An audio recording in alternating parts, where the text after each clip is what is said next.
The Lord Jehovah has given unto you these 15.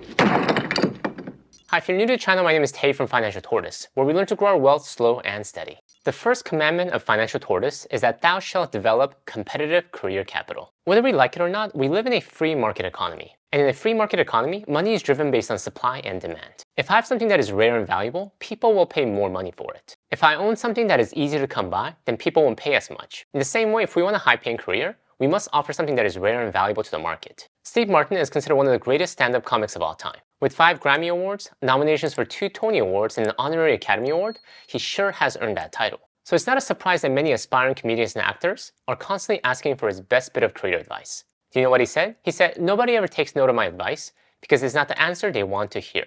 What they want to hear is, here's how you get an agent. Here's what you do with your script.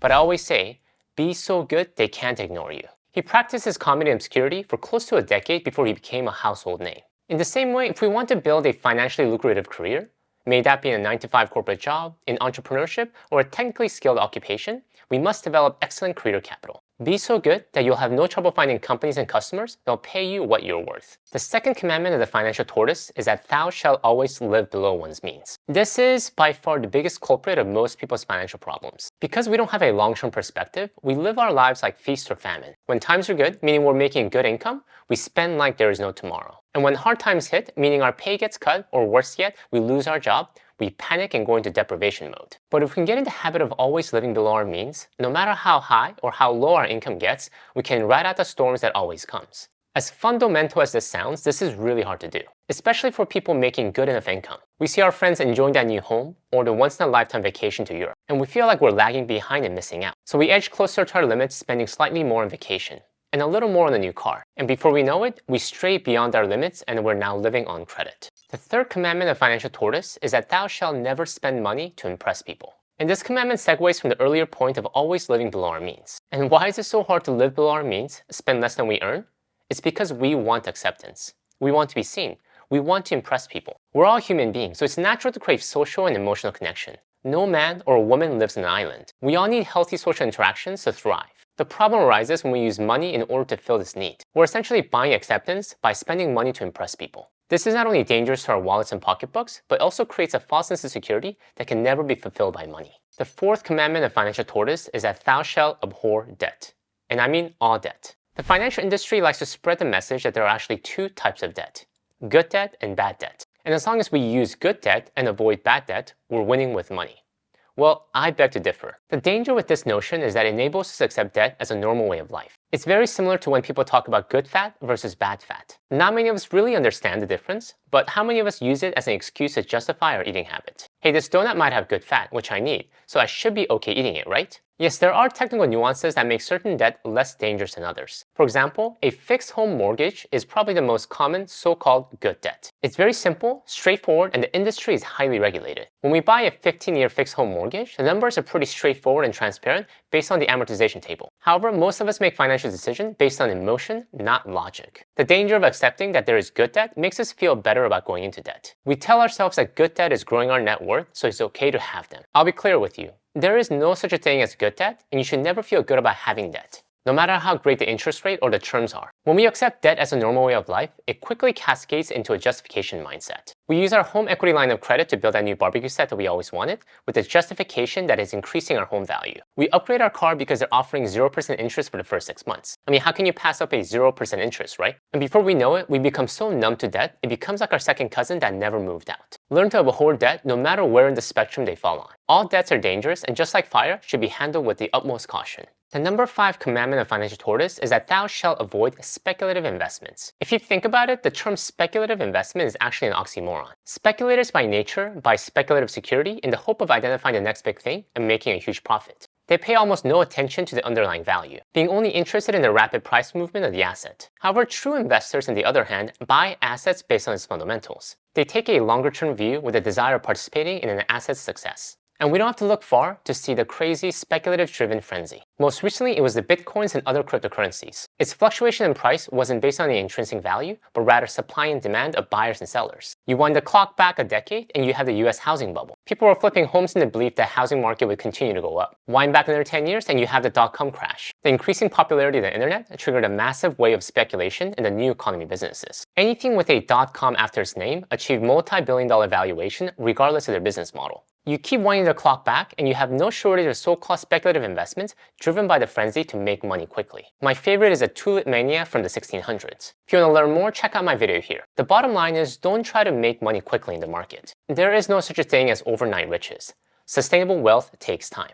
Which leads to the next commandment. The number 6 commandment of Financial Tortoise is that thou shalt focus on building wealth slowly, not quickly. This is the essence of this channel, Financial Tortoise. As the name implies, I'm a big advocate of building wealth slowly. And I know this isn't a very popular stance on building wealth. We live in a world that celebrates speed when it comes to making money. Just turn on any social media. We're bombarded with ads about how this one guy became a millionaire in just 12 months by learning to day trade. Or how a 27-year-old quit her job to start an Amazon dropshipping business and is now doing 7 figures in revenue. Now, I do want to say there's nothing wrong with making money quickly. But the problem is when we're constantly bombarded with these messages, it warps our perception of what's possible and practical. It makes us believe that we need to take unnecessary risks in order to achieve financial success. And when we think we need to take unnecessary risks with our finances, it leads to some very unwise decision making. We invest in really risky investments. We take on high interest debt. We ignore our budget and live way above our means. When I was a child, I experienced 2 bankruptcies back to back, all before my 10th birthday. My family made some very risky business investments, and it didn't pan out the way we expected. We didn't completely understand the industry and the market, but jumped in thinking we would figure it out. Of course, the core of it was that we wanted to get rich quickly. And this happened 2 times within a period of just a few years. My parents lost their business the first time, and we lost our home the second time. As a 9-year-old, all I remember was just constantly moving around. And it felt like constantly moving to a smaller and smaller place. Now, I love my parents dearly, and I'm grateful for all the things that they've done, regardless of this experience. Though it was painful at the time, it's built me into the man that I am today. However, the big lesson learned for me was the danger of wanting to get rich quickly. I've seen firsthand how it can cloud our judgment and rationalize decisions that a sane mind wouldn't accept. However, when you're focused on growing your wealth slowly, you aren't constantly reacting to situations and rushing on to the next get-rich scheme or investment. You slow down and respond deliberately, thinking carefully about the choice you ultimately want to make. This allows you to make better decisions that are more aligned with the values of long-term thinking. So what is the best decision when it comes to investing?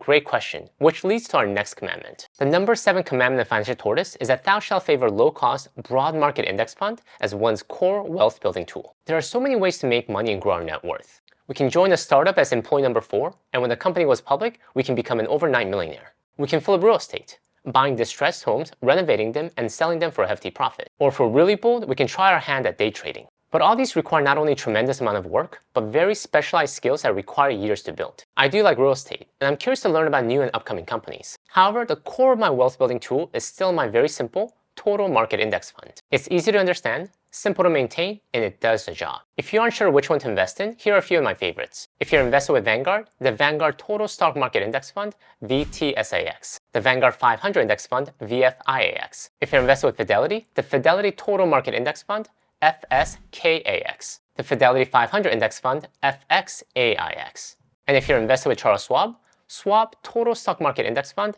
SWTSX. Schwab S&P 500 Index Fund, SWPPX. All these funds are variations of the total market or the S&P 500 index, and all excellent equity funds to beat any of the actively managed mutual funds out there. The number 8 commandment of Financial Tortoise is that thou shalt keep finances simple. And when I say simple, simple enough that even my 3rd grade son can follow. Given so many mixed messages about money out there, it's easy to fall into a misconception that in order to grow our wealth and effectively manage our money, we need complex tools and even more complex investment vehicles. But this is so far from the truth. Most often, simple is the most effective. Warren Buffett is quoted as saying the following when it comes to investing in IQ. You don't need to be a rocket scientist. Investing is not a game where the guy with a 160 IQ beats the guy with 130 IQ. If you want to win with money investing, you only need a decent grasp of market fundamentals and basic money skills. Fundamental understanding that the stock market as a whole has appreciated the past 100 years, so there's a good chance it will do the same going forward. Basic money skills is spending less than we earn and learning to live within our means. If we can apply these skills and knowledge to our money, and we adhere to a long period of time, we'll eventually win with money in life. But this is hard to do because we're constantly sold overly complex solutions to our simple money problems. We're constantly told we need to meet with a financial advisor in order to build our perfect portfolio. We're told we need to download an investing app in order to take advantage of the latest financial tools. And I don't want to say that financial tools and financial advisors are useless, because they do have a time and a place. However, the issue is when we believe that they are the only way to achieve financial success. Understand that when a solution to our financial problem seems very complex, they're most often the product of a marketing scheme established by a very sophisticated financial institution. Our best weapon against this is to recognize that simple is most often good enough, if not a better solution. The number 9 commandment of Financial Tortoise is that thou shalt protect thy assets. If you follow the basic money principles that I espouse often in this channel, it's not a question of if you'll build wealth, but when. And as you build your wealth, it's crucial that you protect it with good insurance. When you look at world-level soccer teams, it's not just their offense that wins the game. They require strong defense, because what's the point if your strikers scored 10 goals when your weak defense just gave away 12? Your team lost because you're only focused on scoring and not defending your goal. Think of good insurance as a strong defense, a defense that will protect you on your journey to financial independence. A study published in the American Journal of Public Health found that 67% of bankruptcies in the US are due to medical issues. Serious medical issues result in hundreds of thousands of dollars in medical bills. And when we don't have adequate insurance like health insurance, these bills can easily wipe us out financially. We could be forced to tap into our savings and retirement account, home equity, and even our kids' college fund. The bottom line is that while a good financial habit like budgeting, saving, and investing will one day help us reach financial independence, good insurance will protect our journey with good defense. In case you weren't aware, the 4 must-have insurance that we can't live without are the following: homeowner insurance, auto insurance, health insurance, and term life insurance. Make sure you have the appropriate insurance and coverage to protect you. The number 10 commandment of Financial Tortoise is that thou shalt read. And because this is a personal finance channel, I'll say specifically personal finance books. But in a broader sense, any book that you can get your hands on. I often joke with my wife how one of the scariest images of a home isn't a home that looks like it came out of a horror movie. Rather, it's a home full of people, yet no books. I know, terrifying, right? You'll be the same person in 5 years as you are today, except for the people you meet and the books you read. My recommendation is to read at least one good financial book a year. This single habit will enable you to know more about money than the 99% of people out there. Thank you guys for watching. If you like a starting place, please check out my video here where I go over my favorite personal finance books. Until next time, all the best.